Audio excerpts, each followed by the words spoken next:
What's going on, guys? Moving back a brand new video, and today we're going to be running down the 2015 GP2 drivers. So far, those drivers confirmed for the 13 teams. We've got about half the grid confirmed, so I'll just be running through them. Of course, we'll be doing my season preview later on, probably in March or April, just before the Bahrainian Grand Prix, of course, the season opener. Really excited for this season of GP2. I think it's going to be really good, especially considering it's the highest on the Super License points ranking system. We've got a lot of great drivers. I think they filtered out some of the pay drivers. Still be able to be confirmed, but we've mainly got most of the front runners. But we'll be seeing probably winning races and being on the podium for the 2015 GP2 season. First of all, I'd just like to say sorry for not producing any videos this week, but I've had a really bad cold. As you can tell, it still doesn't sound quite right, so I do apologise for that. But that should be all sorted, and hopefully got rid of a cold by next week. Let's start off then at Dams, and we've got Perez and Alex Lynn. Perez, of course, the Red Bull Junior driver. I do rate him very highly. I think he's going to have a great 2015 in GP2. He's got a bit of experience, of course. Back end of 2014, he raced at Caterham. And he's raced in previous series before, definitely do think he could, score podiums, win races in 2015 in GP2. And of course, a possible Toro Rosso seat on the horizon. Maybe if Sainz Jr. Verstappen, doesn't perform in 2015 for Toro Rosso, possibly a 2016 seat on the horizon. All Gasly can basically do is just try and, prove them wrong that they didn't choose him. And basically just, kind of give them something to think about. Alex Lynn then used to be a Red Bull young driver, but as many people don't know, he's actually switched to Williams now to be their young driver, of course, with Felipe Nasr moving on to Sauber. Felipe Nasr, we'll have to see what happens with him. Could he move to Ferrari? That's a possibility, to be honest. It could be quite a surprise one if he, leaves the Williams kind of academy. Williams don't have that many young drivers, I don't think. But anyway, Alex Lynn's with Williams now, and possibly could get a Williams seat in the future. Of course, the 2014 GP3 champion, It's great to see the GP3 champion moving up to GP2. I think I always like to see that, to be honest. We saw Danny Fiat. We got Carlos Sainz Jr., I think. Did he win GP3? I think he did a few races in GP2. I don't think it was very much success. But, actually, no, Sainz Jr. didn't win the GP3, did he? But, anyway, Mitch Evans did. And we saw him in GP2 performing pretty well. Maybe not as well as some people have hoped for, but I think Alex Lynn could, prove those people, prove the doubt was wrong, I think. I wasn't that impressed with him last year. Yes, he won the championship. Yes, he was brilliant in his debut season, but his kind of overtaking in racecraft probably has to improve. Of course, they're only in GP3 cars, so I think it could be an exciting year for the Dams team. Certainly got one of the strongest lineups on the grid. I expect them to be fighting it out the front. Carlin then, we've got Marco Sorensen and Julian Leal back at it again for another crack. Julian Leal hasn't been that impressed with him, to be honest, in the previous years, but this is definitely his chance to prove himself. Marco Sorensen, the Lotus young driver, definitely a fantastic driver, to be honest. Just joined GP2 midway through last year, getting a consistent run of points finishes, including a win, so definitely one to watch there. Yeah, Dam's got a really strong lineup. Carlin got a really strong lineup. I think this year we're actually seeing most teams having two really strong drivers, whereas last year we kind of just had one strong driver and a pretty weak driver. We saw that at Dams, at Carlin, but now I think Julian Leal probably a bit more mature, and hopefully will push Marco Sorensen all the way. ART have come with Stoffel Van Dorn and a Japanese driver who I can't really pronounce the name of. I've never actually heard him before. He's Mats Sutil, I think it is pronounced, the Japanese driver. But I know he's a Japanese F3 champion, along with, of course, Van Dorn, who are rated very highly. I think Van Dorn's probably the favourite for the GP2 crown this year. Would definitely think he could be one of the first GP2 champions in a while to actually progress to F1. The difference is, people complain, why wasn't Palmer given a seat? Everything's wrong with F1, but to be fair, Palmer was in his 4th season. He was one of the most experienced people on the grid. We should have really expected him to win, to be honest. His main championship rival was Stoffel Van Dorn, who was in his debut season, and Felipe Nasr, who was only in his 3rd season. So experience does count for a lot, and you can really tell the great drivers like Stoffel Van Dorn when he comes in his debut season and beats a lot of experienced people to finish 2nd in the championship.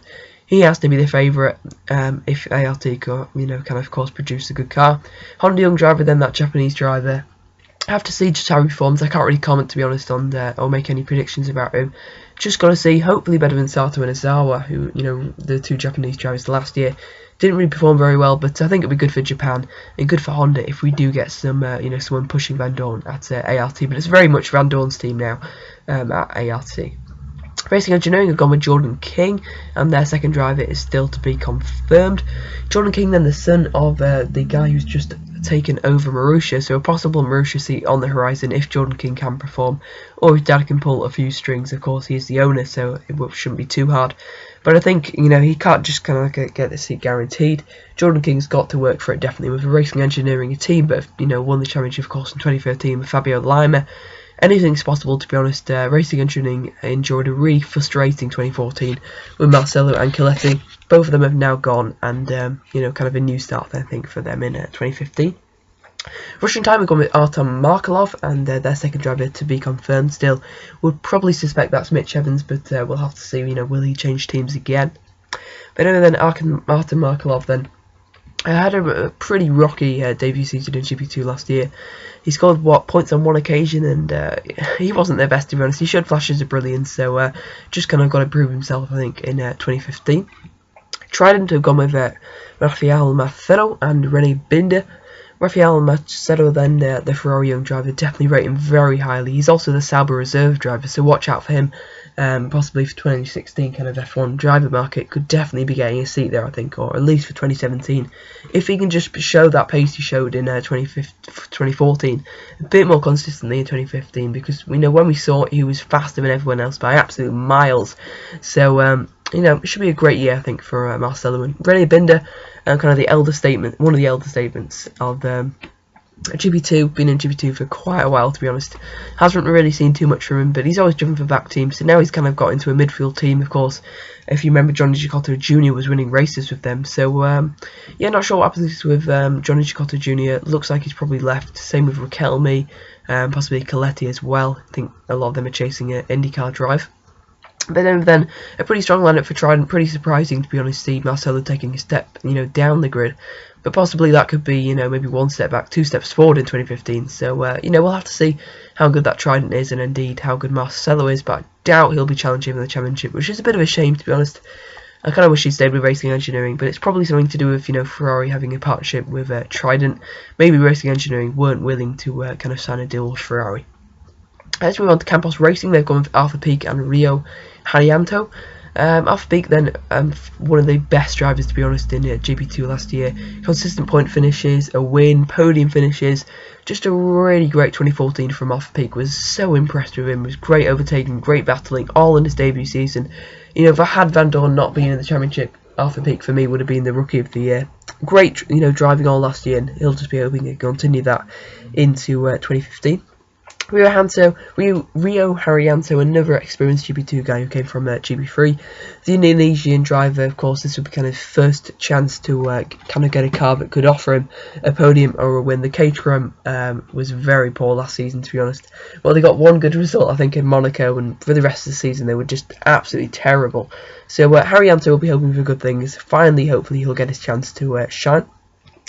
Arden have gone with Andre Negrão and Norman Nato. Negrão, then, of course, we saw him last year in GP2. He was actually pretty good, to be honest, towards the end of the year. He was consistently scoring points. I wasn't impressed with him at the start, but he really did kind of turn it around for the second half of the year. If he can build on that, then there's no reason why Negrão can't catch the ice. Possibly, some of the top teams for a future kind of possibly Racing Engineering seat, Russian time seat for the 2016 season. Sorry. He was partnered by Norman Nato, someone I've actually never heard of, but he raced in Formula Renault 3.5 in 2014. Was kind of a midfield driver then. It's probably going to feel kind of a similar role for the 2015 season in GP2. Those teams then that haven't confirmed any drivers are MP Motorsport, Rapax, Status, Hilmer and Lazarus, so hopefully we'll get those in a few kind of days and weeks time. Hopefully Esteban Ocon's going to come up. Hopefully we get a few of the GP3 drivers, possibly Kirchhoff, Ericsson. We've got a few of them that have kind of gone elsewhere, like Zamperelli and Stoneman. But yeah, and also Stoneman's partnered with the Red Bull Academy now, which is pretty awesome to hear. But anyway then, that is the GP2 grid so far. Who stands out as the possibly surprise package? Who do you think is going to win the championship? And who do you really want to see join GP2 that's not already on the grid? For me, it's got to be Esteban Ocon. But anyway, I'm Sutil Racing, and I'll see you guys next time. Thank you so much for watching. Goodbye.